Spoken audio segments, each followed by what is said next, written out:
Today what I'd like to talk about is some new research that I've undertaken that derives from other things I have done, and you'll hear me reference some of the other studies as we go along.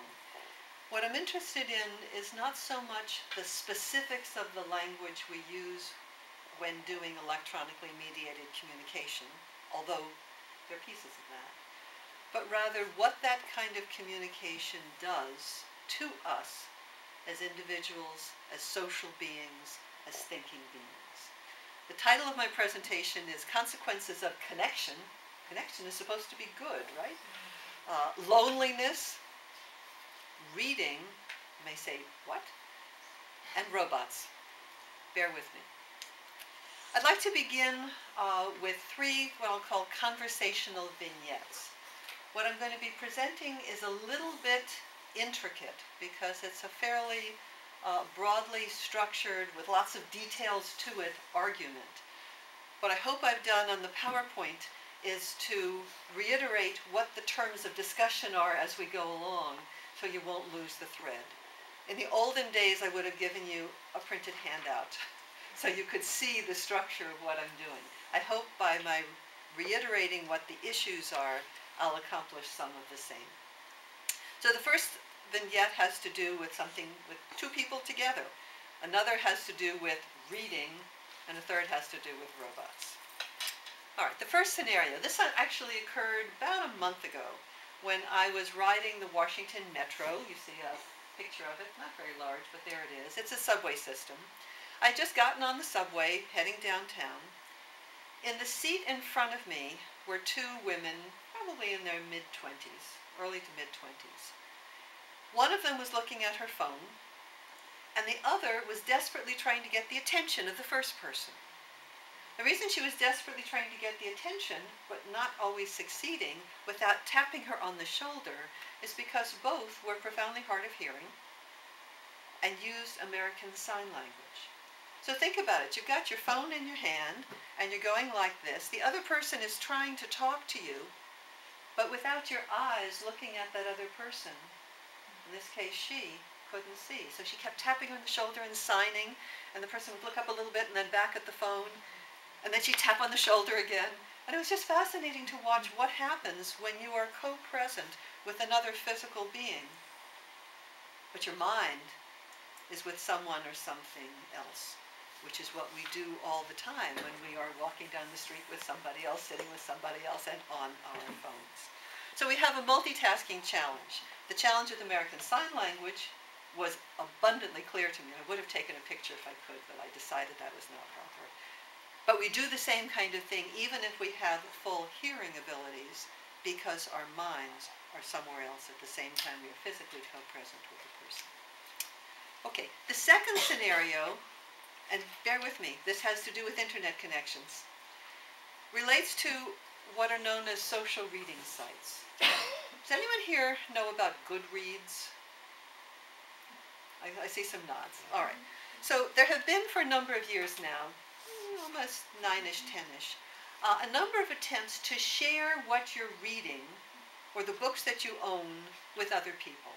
So if you go on YouTube and you just look at YouTube book collections, you're going to see lots of videos of people panning on their personal libraries talking about the books they own. There's something called Library Thing that did a more sophisticated version of this that lets you catalog all of your books and then have some conversation about it. Goodreads, which is the largest platform now, started in 2007. It's now owned by Amazon, but it's not polluted. Okay. And it gives over 25 million people, mostly in the United States, but a number internationally, opportunities, not so much to show you, here's my book collection. You can catalog your book collection, but to talk with other people about the books that you're reading. Talk, in quotation marks, online. People write book reviews. In fact, they write lots of book reviews.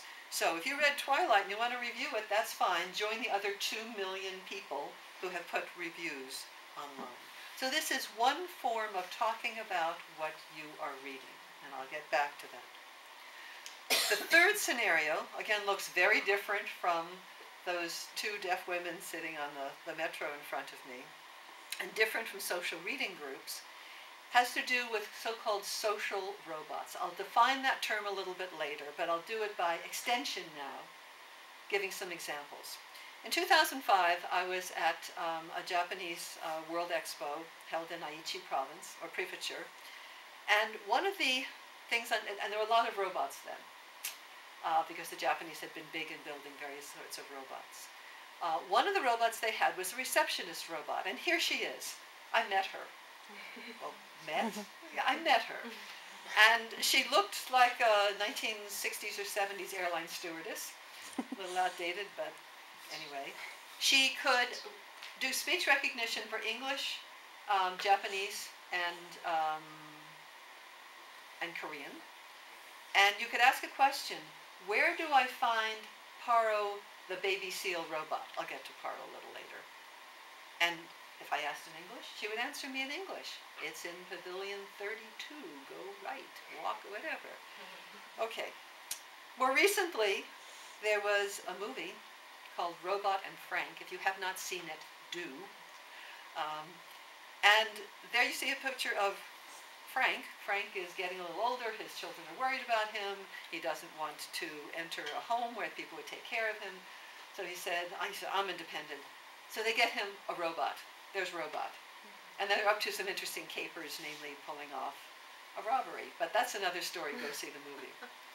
Anyway, that's a robot that, of the likes that does not yet exist, but could. And we'll talk about the could and what we want from robots that interact with people. Today's questions. What I want us to think about is how digital communication is changing the nature of what a conversation is. And if it's changing the nature of a conversation, are there consequences? Good consequences, bad consequences. So what I'm going to do, and this comes to the structure of my arguments, so keep in mind, 3 sets of parameters, 1, 2, 3. Linguistic parameters, social parameters, and cognitive parameters. And I'll outline what these parameters are. And these are the tools of analysis that I'm going to be using for looking at 3 different types of digital communication. Hint, one of those types of communication is electronically mediated communication of the sort with which we're familiar. The second is social reading. A third is social robots. I'm at a very preliminary stage of analysis. I look to your comments, your questions, your challenges to help go the next step. Okay, so the 3 areas we'll look at, as I just enumerated, electronically mediated communication, social reading, and social robots. Okay, so here's an outline of the kinds of parameters in terms of which I'm doing my analysis. This may grow. We'll check in a year from now and see if you've had good ideas, if other things have evolved. But as a linguist, which is where I started life, I wanted to think about the structure of what we mean by when we say conversation. I wanted to think about the medium of communication. Are you speaking? Are you writing? Are you signing? I wanted to think about whether you change the kind of language you use in your conversation depending upon who your interlocutor is. And then I want to talk about a comment that I labeled controlling the conversation. What we do when we want to legislate what kind of communication we're going to have or when I'm going to stop that communication. So those are the linguistic parameters. The social parameters all come from sociologists. They'll look familiar. David Reisman, and I'll talk a little bit more about him later, has a concept of inner versus other directed behavior. I won't define them now because we'll get to them. Irving Goffman talks about front stage versus backstage behavior. Mark Granovetter talked about strong versus weak ties. And all of these contribute to a separate concept that in essence they imply, and that is loneliness. And I'll talk about loneliness and internet connection. And then I'll introduce cognitive parameters, and one in particular, it has some subsets. How much are we intellectually, mentally engaged in what we're doing, in the conversation that we're having? Okay, so we'll start by looking at the linguistic parameters, particularly beginning with what is a conversation? So if I ask my students, so what's a conversation? They'll say it's some people talking. They'll say talking. More literally, if you go back to the Latin, the con comes from cum, with. vetere, and we don't really know where the accent in that word was, but to turn. So it's basically taking turns with someone else. It's a turn-taking activity. We can take turns in a number of different ways. Most commonly, we take turns when we're talking with other people, human beings. We also take turns in a funny way when we're talking to beings that don't have the same linguistic capacity, or we believe don't have the same linguistic capacity that we have, such as when we answer for young children. So, could I make you 6 months old for the moment? Thank you. All right, so I say, are you hungry? Yes, I thought you were hungry. So I'm responding to what, in essence, I'm thinking you said, but you don't know how to talk yet. You could babble maybe, but you can't do much more. I'm sure you can do other things. Okay, and then we take turns with ourselves. We have internal conversations with ourselves. The simplest example of that is Hamlet trying to decide, should he live or die? Okay, so it's a conversation. It's an active intellectual turn-taking, but in this case, the interlocutor happens to be you.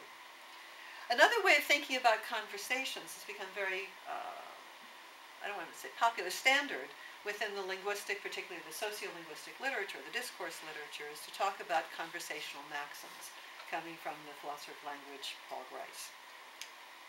And here's a sort of summary of what some of those maxims are. He says, this is the way conversations are structured. We care about quantity. Say as much as you need to, don't say too much. We care about the quality. You're supposed to tell the truth. Don't say things that are false or that are conjecture unless you say, I conjecture. Don't present it as true. You have to say things that are relevant, or else it's conversationally not appropriate. And you should be clear and brief and not obscure and not be ambiguous. All sounds wonderful. Do those sound like conversations that we actually participate in? Okay, so what do? We withhold information. We make assertions based on no evidence, and we claim them to be truths. We change topics. We talk too much. We obscure. We lie. We refuse to answer questions. We ignore what the other person is saying. And think of politicians. You ask a question. I don't want to answer that question. I just talk about what I want to talk about. That's what human conversations often are about. Hold on to that. We'll come back to why it matters. Okay, another linguistic parameter. Speech, writing, or sign. I once read a book by that title. Okay, speech, as we know, is that which is largely analyzed by linguistics, at least for the last century and a smidge. Writing, we talk about a little bit. Writing comes in to be important, and when we get to electronically mediated communication, because that is overwhelmingly and increasingly so the ways in which communication is taking place, whether it's with email, whether it's with IM, whether it's with texting, whether it's on Facebook, or name your favorite medium. Yes, there's some voice, but journalists keep asking me, you know, with all these good speech recognition devices, isn't voice going to go away? Isn't writing going to go away, and we're all going to use speech on our devices? And I say, you know Siri? I say, oh yeah, I know Siri. I say, when's the last time you saw someone walking down the street talking to Siri? At least in the United States. The month it came out, everybody was talking to Siri in public places. They're not in the States anymore. They're using their thumbs. Okay, and then sign language we've already spoken about. In a digital world, writing is great if you are hard of hearing. But there still is that multitasking problem if you're going to use a device and be trying to sign to somebody simultaneously. Okay, modulating your conversation to suit the interlocutor. Again, this is going to be important, particularly when we get to talk about social robots. There's a large literature within linguistics and sociolinguistics and child language literature and so forth on so-called child-directed speech. Sometimes it used to be called baby talk. My advisor, Charles Ferguson, wrote baby talk in 6 languages many decades ago. My dissertation advisor. Then it was called motherese. Then it was realized that fathers also speak with children, that siblings speak with children. So it became child-directed speech. And we know that there are various kinds of changes that take place. Those are listed as the examples at the bottom. We also know that when you talk with people who are not native speakers of the language, or you make assumptions about their linguistic ability on the basis of facial characteristics or whatever, we do a number of those same kinds of adaptations. And then there's the fun stuff, pet talk. There's one published piece. I've had students in language acquisition classes go and look, how do you speak with large dogs? How do you speak with small dogs? It's different. It's very different. Okay, so what are some of the standard examples of these kinds of modifications? We simplify vocabulary and syntax. We tend to slow down. We tend to enunciate very clearly. When talking with kids and with small dogs, don't try this with a Great Dane, we tend to use a higher pitch. We tend to repeat ourselves a lot. It's that first set that's going to be relevant when we talk about social robots. Okay, and then what do I mean by controlling the conversation? If you look at the way that in face-to-face communication or person-to-person potential communication, we interact with one another, we don't always want to stand and have a real conversation. I'm sorry, Sandra. I know you, I said something critical. I mean, let's say you were my student and I criticized a paper you wrote, and I don't want to have to deal with you again. I'm on this side of the street, you're on that side of the street. I'm just keeping going and looking at the windows. Look at this lovely display. I think you're gone by now, and now I can look. Okay, we do this. We dominate conversations sometimes. We don't, you know, I don't want to hear what you have to say. I'm terribly sorry. So I just keep on talking. All right. We put people on speakerphone when they don't know they're on speakerphone. These days you can hear the echo. But everyone else in the room, you don't know who's in the room. Other people are hearing the conversation. You don't know. Okay. Or you send me a letter. I'm sorry. I don't want to answer you. Maybe it was a bill. Throw it away. Digital communication lets us do far more in the way of controlling conversation. So when caller ID came on, whether it was on a mobile phone or these days it's available on home phones as well, I see somebody calling I don't want to speak with, I ignore it. I may take a text message that you have sent me. It's a very private text message, or an email, or an IM, and I forward it to someone. You can do that really easily. Or, you want to be my friend on Facebook, or you were my friend, you were once my friend, and you're not my friend anymore. I can block you. I don't exist. You don't exist as far as we're concerned. Okay, so there are lots of ways we can control this communication. And as human beings, we're used to controlling communication. We can use internet-based technologies to do that as well. Okay, those are the linguistic parameters. The social parameters. And now we come to the sociologists. First, David Reisman, in 1950, wrote a book called The Lonely Crowd. In it, he was really talking about the American character. And it's sociologically problematic to try to characterize an entire people based on a single set of parameters. But in this case, he was pretty right. He distinguished between, and he was looking at middle-class Americans, and he distinguished between what he called inner-directed behavior versus other-directed behavior. Inner-directed behavior essentially being largely religiously, in this case significantly Protestantly, driven of, I have responsibilities as a person because I have a soul, I am ethical, I need to behave in particular ways, I need to make my own decision. If someone else is doing the wrong things, I get to do the right things because I know in my heart they're the right things to do. As opposed to other-directed behavior, which is the way he said America was going in the 1930s and 40s, the book was published in 1950, where we follow the crowd. But notice the title is The Lonely Crowd, because even though you're following what other people are doing, you're not necessarily feeling comfortable. You're not feeling, I'm doing this because I believe it's the right thing to do. Okay, in online communication, the question that I'll be raising, I said loneliness is going to be one of our categories, is despite all our communication, despite this crowd, are we actually alone? When you look at the history of talk radio shows, one of the things I did in a previous book, what you find is a lot of the people who listen to talk radio, when you go and you survey them, tend to be lonely people. They're listening to other people talk. They're not necessarily calling in themselves because they want to have some social noise around them, not because they actually are part of a community. So the question today is whether the internet is making us lonely, which sounds like an oxymoron, but may be true. Okay, Irving Goffman, front stage versus backstage behavior, a principle that's become really important in talking about online communication. What Goffman argued is that if you take by metaphor the world as a stage, he said we present ourselves in various ways, front stage behavior. When I did a study of Facebook a number of years ago, one of the people in the focus group, when I asked her to describe what Facebook is to you, she said, it's me on my best day. It's the picture that looks the way I wish I always looked. It's the things I can post about myself. I look like a really social person. I'm actually really shy. My hair is usually a mess. This is me on my best day. Very front stage behavior. Backstage behavior is when you can, go backstage, be yourself, put your feet up, not care how your hair looks, and say, I'm shy, I don't want to do this. Okay, so what are the consequences for online communication? Much of what we do online is on stage.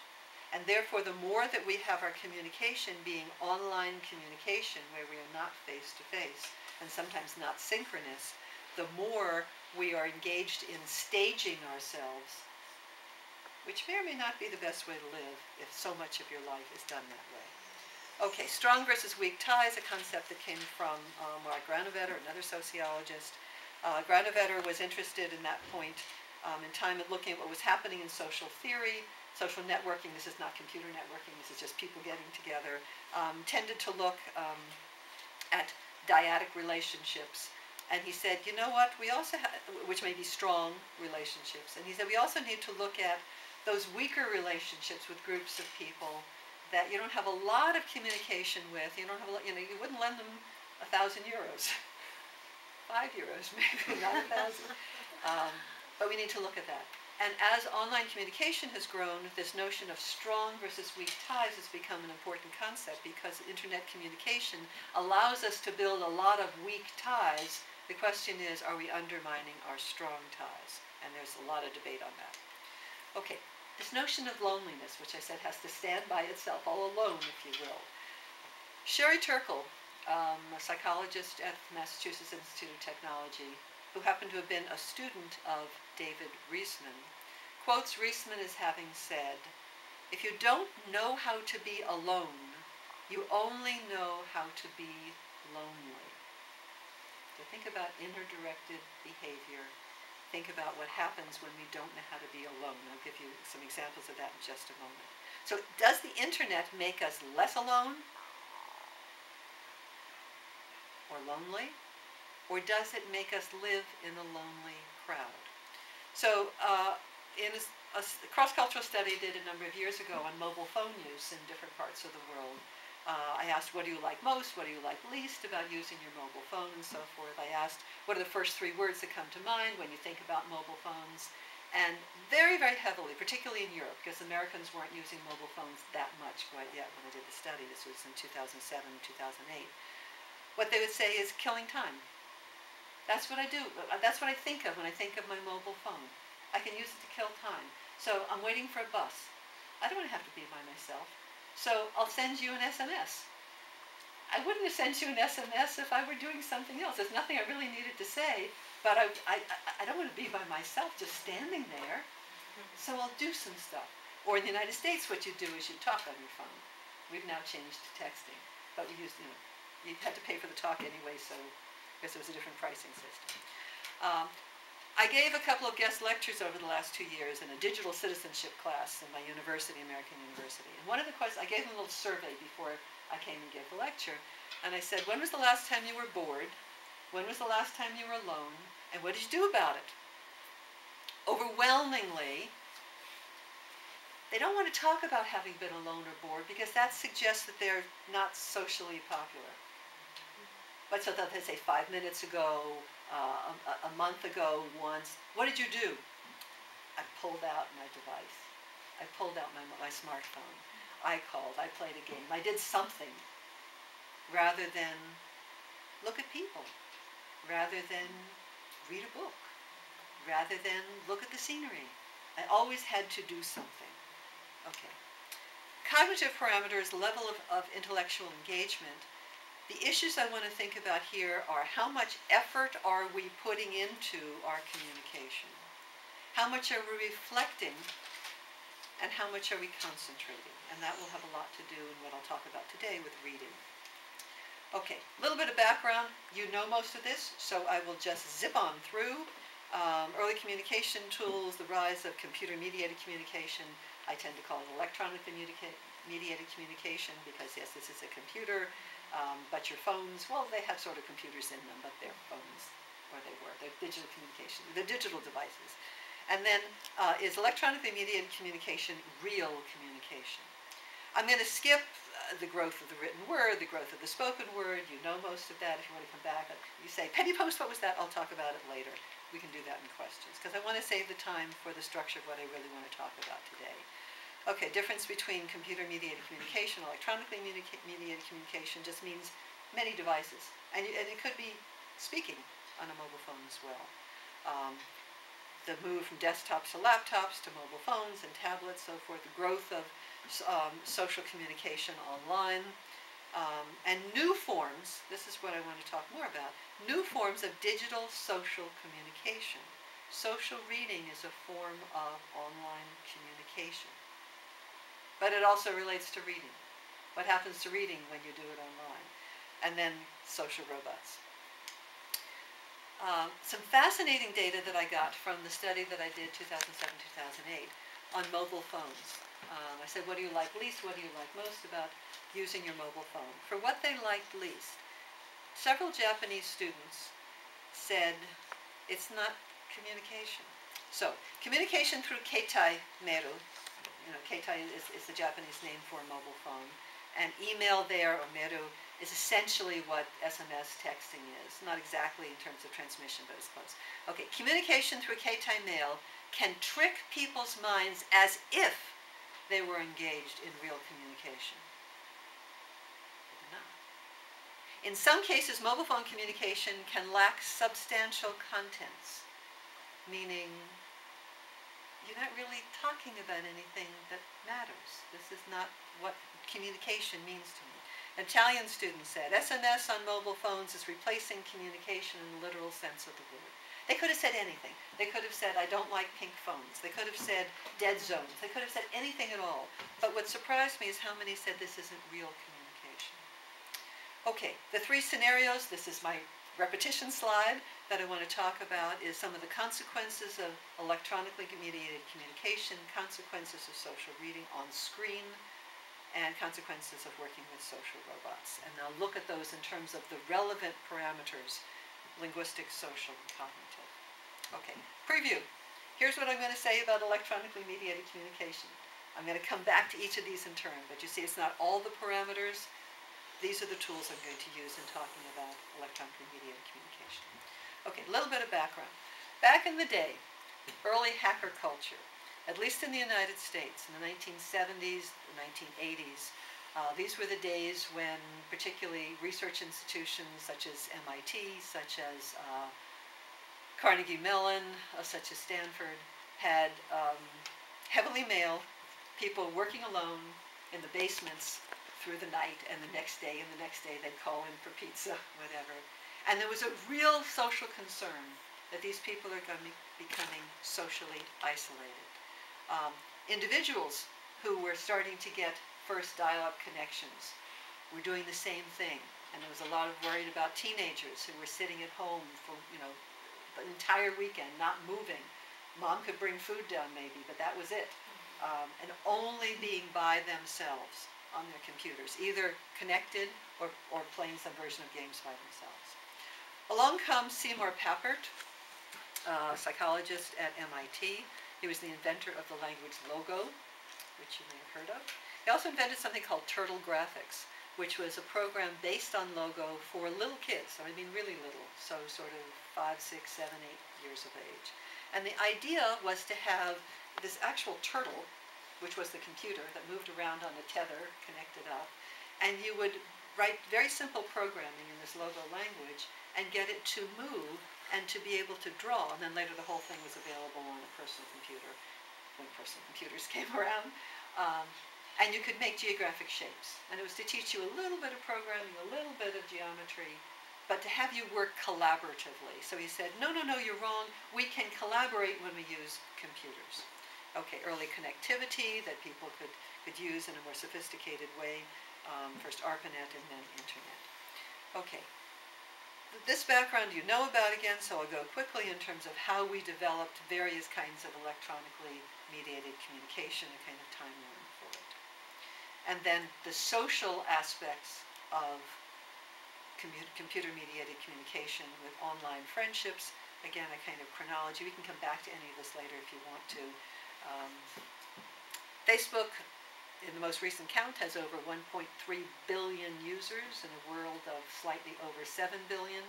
But you have to take from that 7 billion away 1.3 billion Chinese, because unless you know how to hack it, Facebook is banned in China.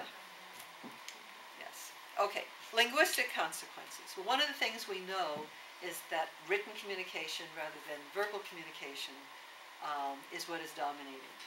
So it was, I should remember the date, probably about 5 years ago now, that texting surpassed the amount of voice communication on cell phones in the United States. I think it was 2 years later that happened in the UK. So we are writing on these devices. We're writing on the devices for a whole range of reasons, including that we can control the conversation much better when we are writing than when we are speaking. So because it's asynchronous, I can answer when I want to. If I don't want to listen to you at all, I don't have to. I can ignore you. I can keep the conversation short. One of the questions I asked when I was studying mobile phone use is, how often do you text or use SMS rather than talk to keep the conversation short? And females in particular are really good at knowing how to do this. And I said, well, what do you mean by keeping the conversation short? I don't have to listen to what you have to say. So I don't have to say hello, and you say, and then how are you? Because you might answer me. And I don't want to hear how you are. I just want to tell you what I want to say and be done with it. Okay, and we can block conversations. And you can do that in writing. It is much ruder to hang up on someone than to not take the message in the first place. Okay, social parameters. We have a lot of online friendships with people we don't know. It's a very other-directed, front-staged behavior pattern that we engage in when we are doing particularly written online communication. There are a lot of debates when it comes to social ties as to whether or not we are developing more weak ties at the expense of strong ties.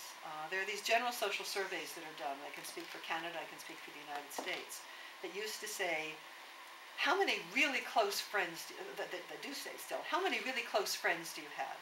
How many people are there that you could call in the middle of the night, that you could borrow that 1,000 euros from, that you really could depend on if something goes wrong? And that number is shrinking. That number is definitely shrinking. And it could be shrinking for many reasons. One of the hypotheses is that it's shrinking because we are developing more weak ties at the expense of strong ties, with a consequence for loneliness. Okay, so if you go back to some early work done in the 1990s, I guess that counts as early now when you talk about internet research, by Robert Kraut at Carnegie Mellon. He wrote a paper with some colleagues called The Internet Paradox, a Social Technology that Reduces Social Involvement and Psychological Well-Being? Question mark? That is the internet primed to make us isolated? And he concluded yes. It was actually a very poorly done experiment. So that was not a good conclusion to draw. He did another study a couple of years ago, and this was not his title, but essentially the conclusion was the rich get rich and the poor get poorer. By which I mean those who have strong social ties to begin with when using the internet continue to build social ties and to have strengthening relationships. The people who are shy, the people who are socially awkward, who tend not to have those close interpersonal face-to-face ties, have even worse time when they are online, because it gives them an excuse not to have to encounter people face-to-face, not to have synchronous conversation, not to have to do the difficult things. Norman Nye, who was at Stanford, said in 2000, the problem with the internet and communication on the internet is you can't share a beer with a friend on the internet. Well, there are a lot of people who get married on the internet now, so, and they raise their glass. So we could debate how this is going, and the internet is now 14 years older than it was when he said this. Many of you, I'm sure, know the work of Barry Wellman in Toronto, in Canada, who basically has said, Robert Kraut doesn't know what he's talking about. Norman Nye doesn't know what he's talking about. The internet is wonderful. It builds strong ties. Well, it builds ties, and it's not clear whether it builds strong ties or not.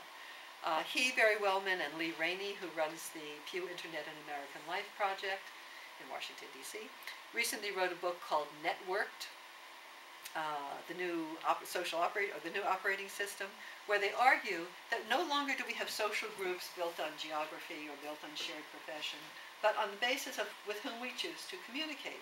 So we build our own networks, and it may be with people in various parts of the world in many different time zones, and that's what the new social network is about, as opposed to a family-based network, an ethnically based network, professionally based network, and so forth. And that's a strange notion in that it's very empowering, but if you need something in the middle of the night, do you want somebody who's close by, who can drive you to the hospital? And I'm sorry, if you're in Hong Kong, that becomes a little harder. Okay, loneliness.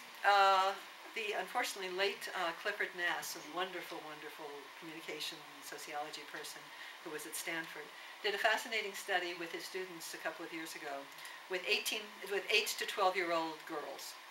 And he did an online survey using a magazine database. And he found that the people who did a lot of social networking and multitasking tended to have very low levels of social comfort and very low self-esteem. And he worried enormously about this. But he said the only exception, if you did a lot of social networking online, is if you were a person who looked people in the eye when you spoke with them,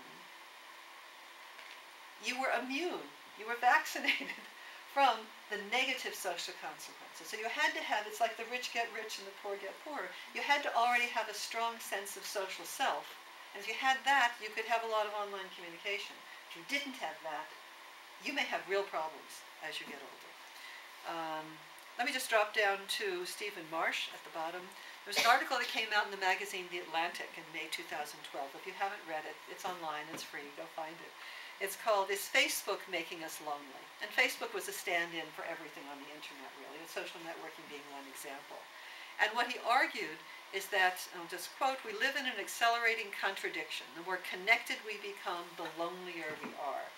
Interestingly, the Association of Internet Researchers had a big conversation stream on this, I don't know if you saw it, that said, no, Marsh is entirely wrong. You know, we are not lonely because we're online. Well, that was one view.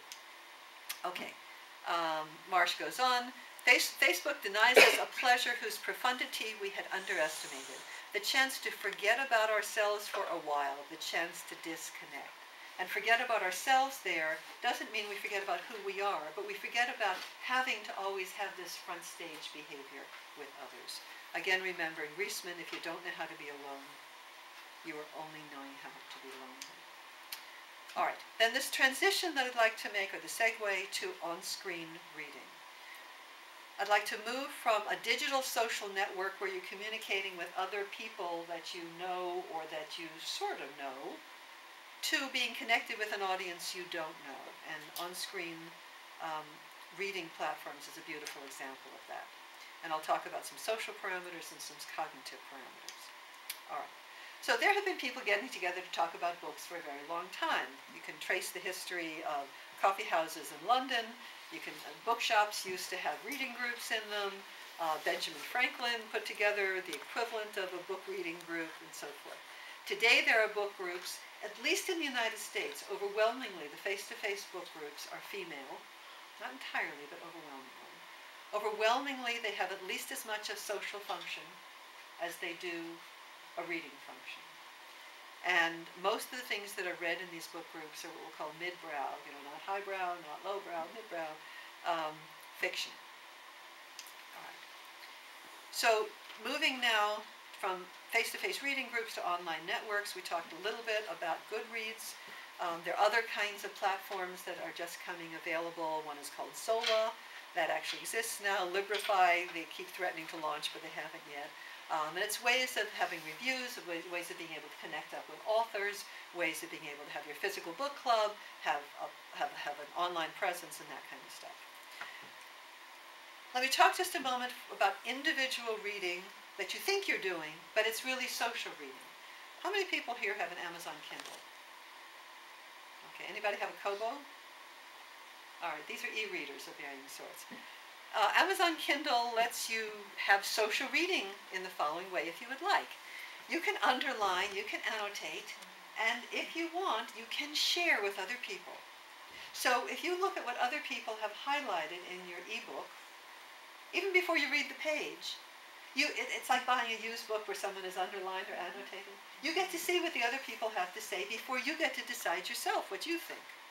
Well, that's not necessarily a way to read independently.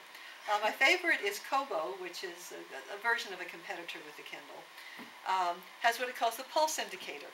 So depending upon how many people have underlined or highlighted, this is true, a word, the word gets larger and larger and larger. So think of it as being in 72-point type when the rest of the book is in 12-point. And you're reading and say, oh, this one's going to be important. Well, that's not independent thinking last I checked. Okay, so one of the things I've done is I've looked at what some people have had to say about independent reading and thinking when you read. Marcel Proust is my favorite example, who wrote a lovely monograph.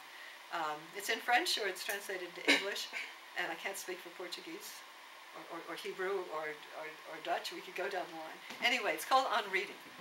And he makes this really fervent plea for reading where you have two interlocutors. One is the reader and the second is the author. And you're having a conversation with the author when you read. And we receive the truth from nobody. We must create it ourselves.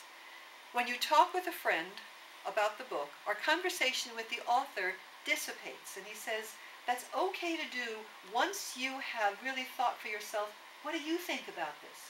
As opposed to having somebody else form your opinion for you and say, oh yeah, I guess I think that too. Mortimer Adler, who used to be at the University of Chicago, you see the book was written in 1940, but it is an absolute classic. It's called How to Read a Book. And one of the things he says is at the end of every page, stop, think, annotate, either write in your book or have a separate notebook. Tell yourself what you think. What did you learn? What are your questions? And that's something we don't do that much of anymore. There's a whole debate when you look at what authors have to say and book critics. They'll tell you, I want to read this book myself. There was a piece in the New York Times Magazine about a year or so ago, Judith Shulevitz, you read your book and I'll read mine. I want to form my own opinions, thank you. If I want your opinion, I'll ask you later, but don't tell me what I'm supposed to think in advance. Okay, so let's think about other directed behavior and onstage behavior when it comes to reading. Social reading, and I'll just read this for you.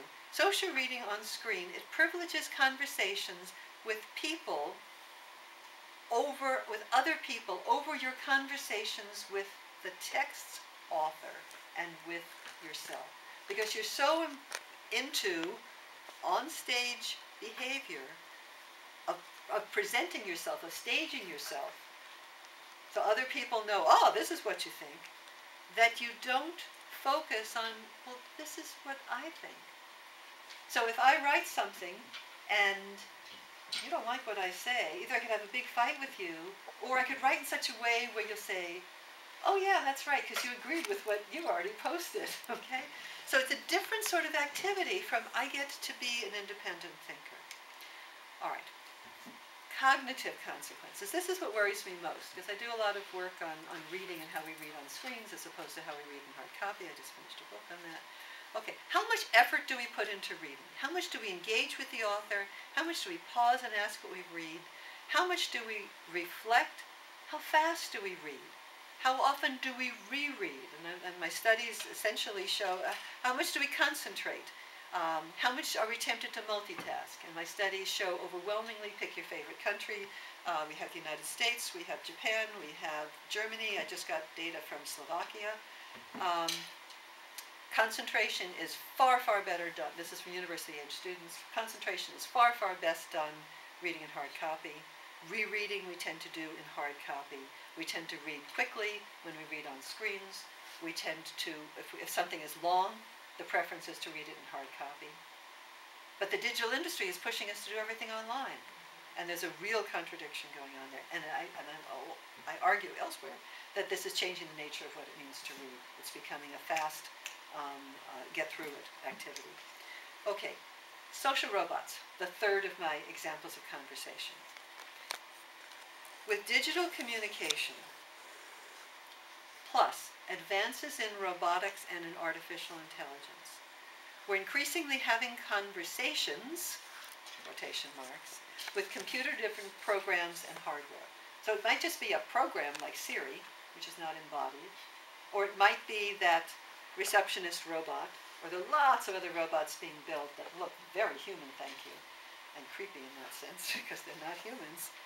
And the questions are, what kind of language do we use and do we want to use when we converse with a program of our building, maybe embodied, maybe not. And how might increased conversations with computers affect the kinds of communication we have with other people? Because if we're used to communicating with these other devices, and then, oh wait, you're a human being, I'm communicating with you, am I taking the model that I used for that elsewhere? Okay, the parameters to look at. Linguistic parameters and social parameters, and I'll go through each of these.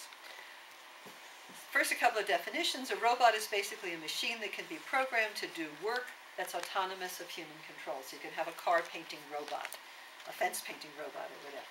A social robot is a physical robot or a program that interacts with human beings and typically uses natural language. So it sort of feels like a person. Okay, so we have all those telephone answering programs. You don't get a human being who's answering anymore. We have Siri, we have IBM's Watson, and we have Isaac Asimov's Robbie, or the robot in Robot and Frank. Okay, so if you look at the development of social robots, I was at a conference last year on social robots, and some of the things that are happening are just amazing. One of the questions we have to ask is, do we want these robots to look just like people? Or is that too close? Do we want them to have facial expressions that change the way that people change? MIT is doing a lot of fascinating work. They do a lot of fascinating work in Japan and Italy on this. Or is that too creepy? And what kind of language do we want them to have? Do we want the robots themselves to converse with us the same way we converse with human beings? And if not, why? Okay, so recall for the linguistic parameters that we know how to modulate our conversations with various kinds of beings that we don't see to be our linguistic equals, whether they are young children, whether they're people who are non-native speakers, whether they are pets. And the kinds of things we do is we simplify vocabulary, syntax, we slow down, we enunciate, and so forth. So the question is, when we interact with a robot, do we also modulate and want to modulate our voice as a way of showing relative social status? Okay, so if you look at Grice's maxims, come back to all those things we're supposed to do in conversation, what I argue is that we want our computers, we want our social robots that have computer technology within them to follow Grice's maxims. We don't want them to talk back to us. We don't want them to ramble. We don't want them to lie. We want them to be very orderly. We want to be, and now we'll come to the notion of controlling the conversation. We want to be in control of that conversation. Now, when Siri first came out, and they were advertising Siri, at least in the United States, they said, and Siri can give playful answers. People don't want those playful answers anymore. They want to know where the nearest Starbucks is. Just tell me, Siri. Don't give me back chat. Okay. So we have a very different view, at least as of now, of what we want those computers to be able to do. We don't want to give them control over us. So there is also socially this front stage behavior, not naturalistic conversation. Weak ties. Will the increased availability of social robots lead us to extend weak social ties at the expense of strong ones? I don't know if any of you saw the movie Her, about this operating system that poor guy fell in love with. Yeah. Do we want to keep robots a little farther away? Do we want only, that was a pretty strong tie he built. Do we want only weak ties with them? And if so, is our notion of what a relationship is when we are with people going to be shaped by the relationships we have with social robots? Conversing with social robots because we have no people to converse with. That is a formula for loneliness. I mentioned Paro, which is this robotic baby harp seal that was also on display. It's this lovely, so soft. I fell in love with it when I was there. It's used with the elderly in a number of countries now. But one of the questions that Sherry Turkle actually raises in her book, Alone Together, is if you give people this social robot, this one doesn't talk, but it makes these nice little sounds, sort of cooing sounds. rather than have them talk with people. Who are we as a society to say to the elderly, I don't have to come visit you, Grandma. You have your baby seal. That is this robotic toy. Okay, concluding remarks. Okay, about linguistic, social, and cognitive consequences of digital connection. All right, so here are my hypotheses, that electronically mediated communication, as well as conversation about books. Forget those book groups where we get together face-to-face. You know, it's too hard to coordinate and takes too much gas, and I have to babysit tonight, whatever it is. We'll just do this online. We'll do it asynchronously. What the heck? That more and more of our communication is going to be written, and it's going to be asynchronous rather than spoken, and rather than face-to-face. The ability to control the conversation, both in electronically mediated communication and with social robots, could, I don't know, but could reduce our ability to engage collegially in face-to-face conversations that don't follow Grice's maxims, that are the messy conversations, that mean I have to negotiate with you and say things you may not like, and you get to tell me to be quiet, and you get to tell me my time is up. But if you're a social robot, you're not allowed to say that, thank you, which is why I didn't want the timer on here. It's my social robot. Okay, as linguistic beings, it's predictable that we'll modulate our language in light of our perception of the interlocutor's ability, that is, when addressing social robots. And here this is just a prediction that the kinds of things we do as human beings anyway, that we know to do, we're going to continue doing with entities that are not actually human. Okay, social consequences. Connection may not prevent loneliness, the consequences of connection. But being physically or virtual alone need not imply loneliness. I'm very worried that we're afraid to be alone anymore, and I don't think that is good for us as individual or social beings. And if you control a conversation, whether with a person or a social robot, can it be a socially meaningful exchange? Okay, for reading, cognitive consequences. If reading becomes increasingly digital and social, will we start to devalue texts and those internal conversations that we have had historically with ourselves and with authors that intellectually challenge us? And for conversing, if our conversational partners are increasingly the social robots whose language we are controlling, will we have potentially less intellectual stimulation, including the need to construct justifications for what we believe? And going forward, some questions to ask. Will we become increasingly controlling and more lonely in our digital conversations as they increase? Will social reading on screen make us worse readers and thinkers? And should full human conversation be a goal when we design social robots? Thank you.